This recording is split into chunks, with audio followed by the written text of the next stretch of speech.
Hi everyone, I'm Eva, a nurse at Memorial Hospital.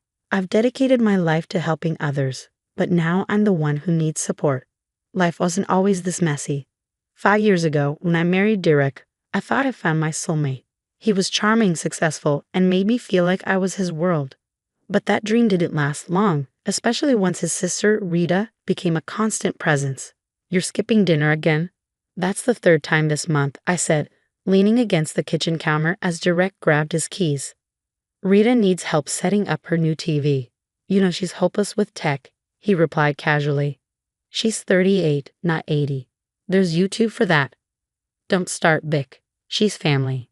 That's how it always went. Rita called, and Derek dropped everything.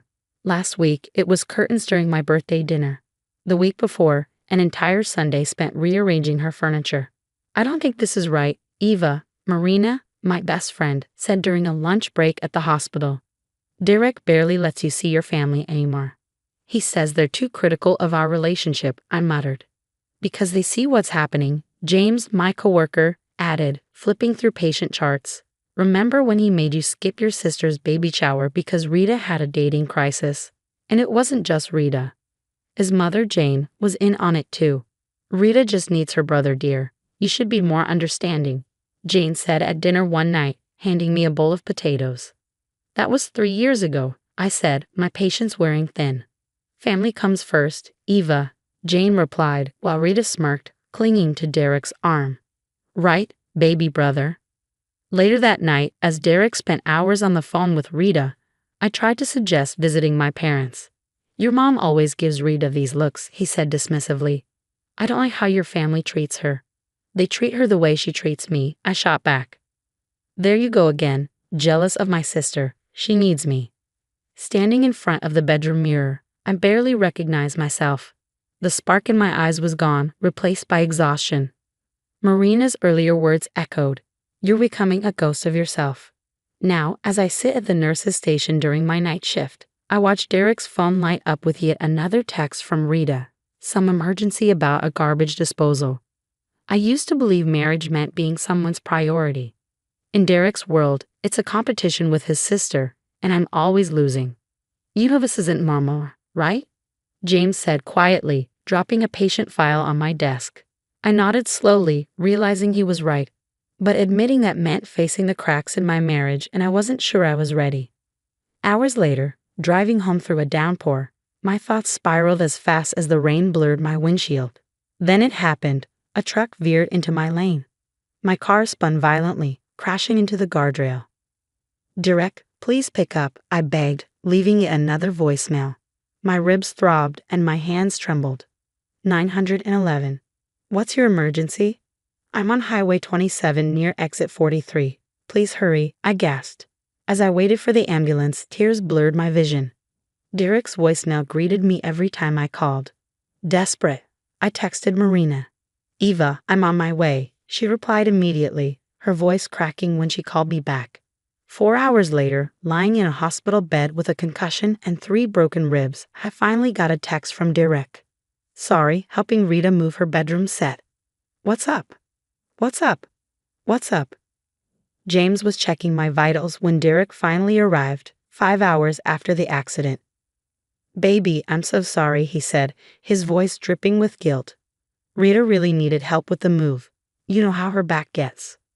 I could have died, Derek. Don't be so dramatic. The doctor said you'll be fine. I got here faster than you, and I was in Boston on business. Marina interrupted, her phone discreetly recording everything. Moments later, Rita burst into the room, her dramatic entrance making the moment about herself. Oh my God, Derek, I feel terrible. If I'd known Eva was hurt, I would have let you check your phone, she exclaimed. I've been so stressed about this move, I'm probably going to need anxiety medication now. It's okay, sis, Eva's fine, Derek assured her. Just a few bruises, broken ribs, and a concussion. Actually, James interjected, making notes on my chart. Those injuries are quite serious. See, she's in good hands, Derek replied dismissively, turning his full attention back to Rita. So, about that living room set. I lay there in pain, helpless and watching. Marina squeezed my hand and subtly showed me her phone. I've been documenting everything for when you're ready, she whispered. This isn't love, honey. That night, as I drifted in and out of consciousness, I overheard Derek in the hallway. No, Rita, of course I'm not mad at you. Yes, I can help you arrange the furniture tomorrow. Eva? The doctors say she's fine. Just being dramatic, as usual. When James came in to check on me during his shift change, he leaned in close. I've documented everything in your medical records, the delayed emergency contact response, the timestamps, everything. Marina's got it all recorded too. For the first time, something inside me hardened. When Marina visited the next day, I asked her to bring me a voice-activated recorder. Bring it tomorrow, I whispered. I'm done being the understanding wife. As I recovered at home, I started combing through our financial records. The first red flag was the joint account, thousands of dollars missing every month. A pattern emerged: Rita's car payments, Rita's rent, Rita's emergency fund. Hey, babe, what's this $5,000 transfer to Rita last week? I asked casually over dinner. Oh, she needed help with some bills. You know how tough things are for her. Tough enough to need $45,000 this year alone. You're counting my money now. Real nice, Eva. That night, I called Marina. You won't believe what I found. Girl, I've got something too, Marina said. Remember Lisa from Derek's office? She told me Rita did the same thing with Derek's ex-fiancée, Jennifer. Convinced him Jennifer was cheating, she wasn't. Let me guess. Rita made it all up. Exactly. She's been playing this game for years. The next day, James introduced me to his sister Rachel. I'm a divorce attorney, Rachel said, sliding her card across the table. James told me everything. Keep that recorder running. And I did. Every dismissive comment, every questionable financial decision, every gaslighting conversation. The recordings revealed everything. I don't know why you're making such a big deal about the accident, Derek's voice played back. Rita needed me. At a family dinner, Rita sneered. My brother deserves so much better. Ava's just not family material. The worst came from our neighbor Amy. Derek told everyone at the block party that you're unstable, that you make up emergencies for attention. Marina helped me set up a hidden email account to store everything, photos of bank statements, text messages, and recordings. I even captured Derek and Rita laughing about my accident. She always exaggerates, Derek chuckled. Probably barely a fender bender, Rita added, her voice dripping with contempt. I played the perfect wife while collecting evidence. Of course, Rita can borrow more money, honey. I'd say with a smile. But behind the scenes, I was building my case. This is a clear pattern of emotional and financial abuse, Rachel said during one of our secret lunch meetings. The recordings of him downplaying your accident? Gold. How much longer do I need to pretend? I asked. Just a little more. We're building an airtight case. That night, Derek skipped dinner again. Rita needed help picking paint colors. I kissed him goodbye and smiled. Take all the time you need, I said sweetly. Little did he know, every word, every missing dollar, every moment he chose Rita over me was another nail in the coffin of our marriage. The perfect wife was keeping perfect records. I waited until Derek left for another one of Rita's emergencies before making my move. The divorce papers were ready, my new apartment secured, and every piece of evidence safely stored in multiple locations. You've been served. The process server caught Derek at his office. His panic calls started immediately. What is this? Are you crazy?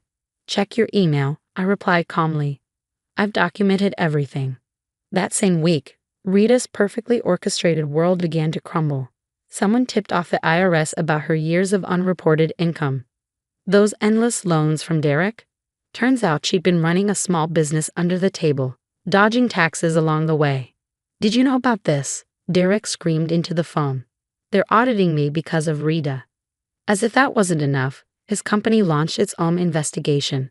They discovered Derek had been embezzling funds to support Rita's lavish lifestyle. Watching him being escorted out of his office, humiliated and defeated, was surreal. Divorce court was a masterpiece. My lawyer presented everything: the recordings, financial records, and medical documents from the accident. Mr. Thompson, can you explain why you gave your sister $45,000 while your wife was in the hospital? Derek couldn't explain. He couldn't explain anything. 2 years later, I'm sitting in my office, the name Eva Thompson, Head nurse proudly displayed on the door. Life looks very different now. Rita is serving 3 years for tax evasion and fraud. Derek, he lost his job, his reputation, and most of his money to Rita's legal fees. Last week, he showed up at the hospital. Eva, please, he begged. I've changed. Rita's in prison. I've lost everything. I need you. Like I needed you when I was lying in a ditch after that accident. I asked, my voice cold. That was different. No, it wasn't. Goodbye, Derek. I watched him shuffle away, broken and alone. Meanwhile, I'm thriving. I've got a Caribbean cruise booked next month, a promotion on the horizon, and friends who have my back. Marina and I had lunch yesterday. Remember when you thought you couldn't live without him? She said, laughing. Now I can't imagine living with him, I replied. The karma train hit the Thompson siblings hard. Rita writes to Derek, begging for commissary money he doesn't have. Their mother had to sell her house to cover legal fees. And me? I'm flourishing. Sometimes, the best revenge is living well and watching karma do its thing. To anyone stuck in a toxic relationship, document everything, know your worth, and don't be afraid to walk away. The view is much better on the other side. Another donation to the domestic violence shelter, James asked as he saw me writing a check. Yeah, I replied, smiling. Someone helped me get out. It's time to pay it forward. That's my story, from gaslighted wife to empowered survivor. Derek and Rita can keep their toxic family dynamic, behind bars, and broke.